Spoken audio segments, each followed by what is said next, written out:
নমস্কার, আমি doctor Arnab Barma, consultant IVF specialist, Prapti fertility institute, Bowbazar, Kolkata থেকে। আজকে আমাদের আলোচ্য বিষয় হোয়াট ইজ আইভিএফ। ডাক্তারবাবু, এই আইভিএফ বা টেস্ট টিউব বেবি ব্যাপারটা কী? দেখুন, অনেক রোগী আছেন যারা আমাদের কাছে এসে এই প্রথম প্রশ্ন এটাই করেন যে আইভিএফ বা টেস্ট টিউব ব্যাপারটা কী। আবার অনেক পেশেন্ট আছেন যারা হয়তো ফোনেও অনেক সময় খবর নেন যে ডাক্তারবাবু ব্যাপারটা কী। এইটা আমি কেন বলছি, কারণ হচ্ছে ম্যাক্সিমাম পেশেন্ট বা কাপল তারা যখন বিয়ের পর নিজেরা চেষ্টা করার পরেও যখন বাচ্চা ন্যাচারালি আসছেন না, প্রথম তারা যান গাইনোকোলজিস্টদের কাছে। সেখানে গাইনোকোলজিস্টরা প্রথমে কিছু ওষুধপত্র দিয়ে নিজেদের ট্রাই করতে বলেন। তাতেও যদি প্রেগনেন্সি না আসে, কিছু ক্ষেত্রে অবশ্যই চলে আসেন, যদি তাতেও না আসে তখন তারা রেফার করেন আইভিএফ স্পেশালিস্টদের কাছে।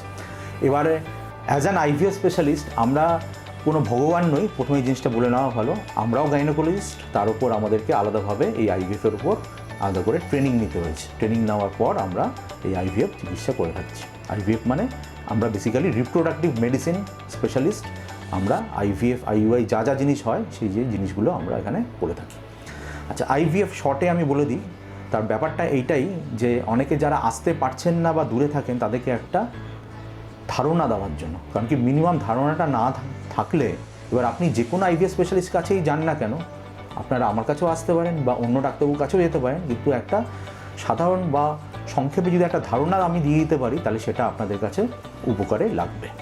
সেই জন্যেই আজকে আমাদের এই জিনিসের আলোচনা। তাহলে আইভিএফ ব্যাপারটা কি? আইভিএফ মানে ইন ভিট্রো ফার্টিলাইজেশন। মানে ইন ভিট্রো কথাটা অর্থ কী? অর্থই মানে শরীরের বাইরে ফার্টিলাইজেশন করা। কিসের ফার্টিলাইজেশন?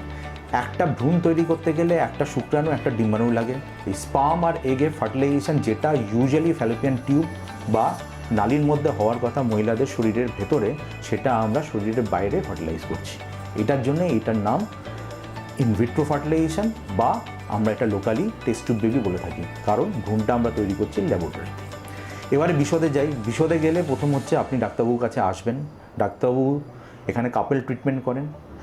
আপনার মানে ওয়াইফের ক্ষেত্রে আমরা একটা স্ক্যান করে দেখি ডিমের সংখ্যা কত, সিস্ট আছে কি না দুদিকের ডিম্বাশয়ে, নেক্সট ইউটারাসটা ঠিকঠাক আছে কি না। অনেক সময় ইউটারাসের মধ্যেও জন্মগত ত্রুটি থাকতে পারে, বা এর মধ্যে কোনো রকম কোনো ফাইব্রয়েড বা যেটাকে আমরা টিউমার বলি বা পলিপ আছে কি না। আর এইচএসজি বলে একটা টেস্ট করে আমরা দুদিকের ফ্যালোপিয়ান টিউব বা নালীগুলোকে চেক করে নিই। এছাড়া একটা ব্লাড টেস্ট এএমএইচ করি, যেটাও কিনা আমাদেরকে ওভারিয়ান রিজার্ভ মানে আপনাদের এই মুহূর্তে ডিম্বাশয়ের ডিমের সংখ্যা কত সেটা সম্বন্ধে আমাদের একটা আইডিয়া দেন বা ধারণা দেন। এছাড়াও কিছু কিছু ক্ষেত্রে আমরা কিছু কিছু এক্সট্রা ব্লাড টেস্ট হয়, ওগুলো করাই। আর হাজব্যান্ডের ক্ষেত্রে আমরা একটাই পরীক্ষা করি, সেটা হচ্ছে শুক্রাণু পরীক্ষা বা সিমেন অ্যানালাইসিস। সেখানে আমরা 3টে প্যারামিটার দেখি: শুক্রাণু সংখ্যা কীরকম, শুক্রাণু গতি কীরকম, শুক্রাণু আকার কীরকম। এছাড়াও কাপলদের মেন যেটা ইম্পর্টেন্ট সেটা হচ্ছে যে বয়স। হাজব্যান্ডের বয়স অবশ্যই 55 বা তার নিচে হতে হবে, এবং ওয়াইফের ক্ষেত্রে তার বয়স 50 বা তার নিচে হতে হবে। এবং বিশেষ করে ওয়াইফের ক্ষেত্রে আমরা বিএমআই বা বডি মাস ইন্ডেক্সটাও চেক করে নিই, কারণ কি ওষুধপত্র ডোজ ভবিষ্যতে তার উপর নির্ভর করছে। ইভেন যদি কেউ ওভারওয়েট হন বা একটু ধরুন মোটা হন, সেই ক্ষেত্রে আমরা কিছু এক্সারসাইজের কথা বলে থাকি। সেগুলো হচ্ছে ওয়েট রিডিউসিং এক্সারসাইজ। আমরা বাচ্চা ধারণ করার আগে ওয়েটটা যদি কিছুটা কমিয়ে নিয়ে যাওয়া যায় তাহলে সেটা পেশেন্টদের জন্য উপকার হয় বা প্রেগনেন্সি কন্টিনিউয়েশনের জন্য সুবিধা হয়। এবারে নেক্সট হচ্ছে এগুলো জানার পর আমরা যদি দেখি যে ওয়াইফের এগ নিয়ে হবে, তাহলে তখন আমরা কিছু স্টিমুলেশন ইঞ্জেকশন দিই। স্টিমুলেশন ইঞ্জেকশন কিসের স্টিমুলেশন? ডিম বড় করা ইঞ্জেকশন। 10-12 দিন ইঞ্জেকশন লাগে। তার সাথে সাথে কিছু আমরা ফলিকুলোমেট্রি স্ক্যান করি ডিমগুলো বড় হচ্ছে কিনা চেক করার জন্য। যখন দেখি যেগুলো অ্যাডিকুয়েট সাইজ হয়ে যাচ্ছে, 18 থেকে 20 মিলিমিটার সাইজ হচ্ছে বেশিরভাগ আপনার ফলিকলগুলো, তখন আমরা একটা ওটির ডেট ডিসাইড করি। আমরা ওটি করে আন্ডার অ্যানাস্থেসিয়া এগুলোকে বার করি ওয়াইফের বডি থেকে। নেক্সট ওই দিনকে হাজব্যান্ডের ফ্রেশ সিমেন স্যাম্পেল আমরা একটা নিই, ওয়াশ করে স্পামটাকে আমরা আলাদা করে সেপারেট করি। স্পাম আর এগ দুটোকে ম্যাচ করে আমরা এমব্রায়ো তৈরি করি, যেটা আপনাদেরকে একটু আগেই আমি বললাম বা বোঝালাম ল্যাবরেটরিতে। এই ভ্রূণটা তৈরি হয়ে গেলে নেক্সট কাজ হচ্ছে আমরা এটাকে ফ্রিজে রাখি। ফ্রিজে 10 বছর অবধি সতেজ লাইফ থাকে। এইটা হচ্ছে নতুন এআরটি নিয়ম অনুযায়ী। আগে আমরা এর থেকেও আরও বেশি বছর এগুলোকে প্রিজার্ভ করতে পারতাম। এটা ফ্রিজ করছি কেন না, অনেক ডাক্তারবাবু আছেন বা আইভিএফ স্পেশালিস্ট আছেন যারা ফ্রেশ ট্রান্সফার করেন। আমি একটু ফ্রোজেন এমব্রায়ো ট্রান্সফারে বিশ্বাসী। আমরা দেখেছি বা লিটারেচার বলছে ফ্রোজেন এমব্রায়ো ট্রান্সফারের সাকসেস রেট ফ্রেশ এমব্রায়ো ট্রান্সফারের থেকে একটু বেশি, 19-20, যদি ওটা 60% হয় তো এটা 65%। তো ওই জন্য আমরা সেই সাইকেলে ট্রান্সফার করি না, বা আমি করি না। নেক্সট কাজ কি, তার মানে ভ্রূণটা তৈরি হয়ে গেল, আর ওদিকে আপনার ওটি হয়ে যাওয়ার 5-6 দিনের মাথায় ভ্রূণ তৈরি হলো। কতগুলো ভ্রূণ তৈরি হলো আমরা আপনাদেরকে জানিয়ে দেবো, তার কোয়ালিটি কীরকম বা গ্রেডিং কীরকম সেটাও জানিয়ে দেবো।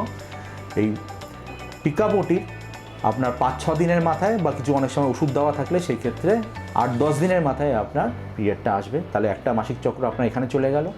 নেক্সট মাসিক চক্রে ইউজুয়ালি আমরা আপনার ইউটারাসটাকে রেডি করব ওষুধ খাইয়ে। যখন দেখবো যে ইউটারাসটা রেডি, কিছু হরমোনাল ট্যাবলেট দেওয়া হয়, তারপরে আমরা স্ক্যান করে এন্ডোমেট্রিয়াল থিকনেসটা, জরায়ুর ভেতরে লাইনিংটা কতটা মোটা হয়েছে সেই থিকনেসটা আমরা চেক করি।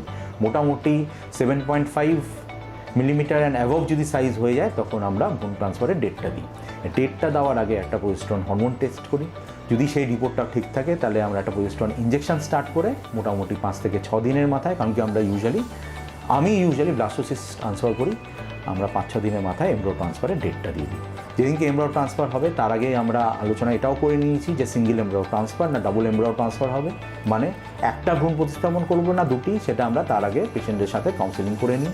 কিছু কিছু ইন্ডিকেশানে সিঙ্গেল এমব্রায়ো ট্রান্সফার করতেও আমরা বাধ্য হই, আদারওয়াইজ আমরা ডাবল এমব্রায়ো ট্রান্সফার করি।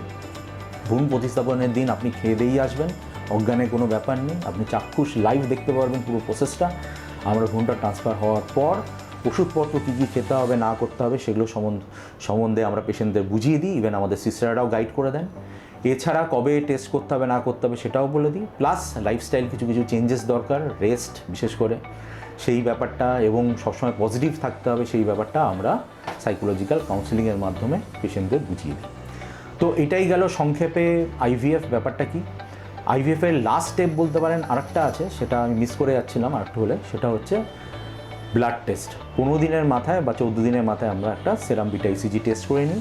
কেউ কেউ ইউরিন প্রেগনেন্সি টেস্টও করে নেন, করে নিয়ে জানা যাবে যে আলটিমেটলি এই যে টোটাল প্রসিডিওরটা হলো সেটা পজিটিভ না নেগেটিভ।